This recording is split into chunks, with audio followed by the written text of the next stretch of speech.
It's me again, Chadi! Mapaluto di ay na sa pambot niyang kulidi. Inayo lang na niya guys, kay kapapaluman na. Giganahan naman na siya mamasol. Mo iyang na po nang giayo. Sayang po, ug malata ra. Dayungan na lang na nilang kuya, ug si Ate Bidal, ug si Uncle Edik, ug si Kuya Imart. Kay wala may lain laki diri guys. Maong babaye na lang kay kusgan man na siya. Wow! Bitaw oy, gaan ra bitaw ng pambot. Nimdot man pud ning nay pambot no. Ug madagat, di pud tag nay bugsay. Kay makaadto jud kag layo ba. Labi nagsulog kaayo. Layo kay kag abot. Nang kabalik nimo, mabalaw kag bugsay. May maning nay pambot kay maglingkod ra ka. Ang problema lang, ug wala kay gasolina. Diha ra pong laay.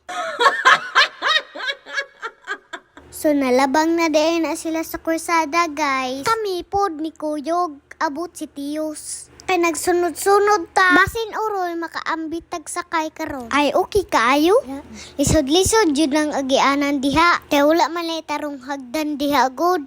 Si Lolo Ojer raman gahimo-himo anak good. Hapit na po na malata tong hagdanan guys. Kay kahoy man na. I mean kawayan di ay na guys.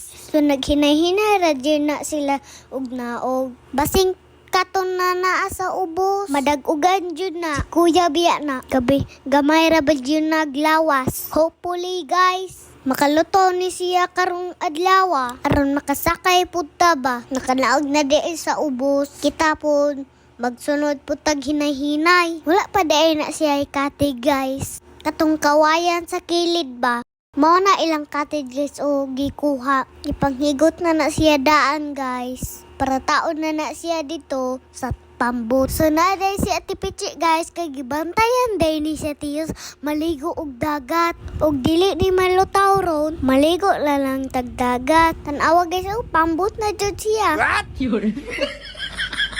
O gisunod na nilang kuha ang makina guys. Wala lang to gitaod daan.